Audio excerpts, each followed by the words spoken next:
আরবি বছরের নবম মাস হলো রমজান মাস। রমজান শব্দটি রমজ ধাতু হতে উৎপন্ন। ওহর অর্থ হচ্ছে জ্বলে যায়।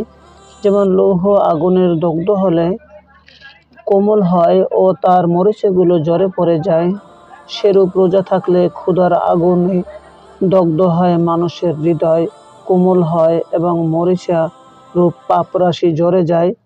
এজন্যই এই মাসের নাম রমজান। আল্লাহ তাআলা হযরত মুহাম্মদ সাল্লাল্লাহু আলাইহি সাল্লামের উম্মতের উপর পবিত্র রমজান মাসের রোজা ফরজ করেছেন। আউযু বিল্লাহি মিনাশ শাইতানির রাজীম। বিসমিল্লাহির রহমানির রহিম। ইয়া আইয়ুহাল্লাযীনা আমানু কুতিবা আলাইকুমুস সিয়ামু কামা কুতিবা আলাল্লাযীনা মিন ক্বাবলিকুম লাআল্লাকুম তাত্তাকুন। হে ঈমানদারগণ, তোমাদের উপর রমজানের রোজা ফরজ করা হয়েছে, যেমন তোমাদের পূর্ববর্তীদের উপর রোজা ফরজ করা হয়েছিল। নিশ্চয়ই তোমরা ক্ষুধাভীরু হবে। মহান আল্লাহ তাআলা আমাদেরকে এই রমজান মাসে বেশি বেশি ইবাদত করার তৌফিক দান করুন। রোজা এবং তারাবির নামাজ আদায় করার তৌফিক দান করুন।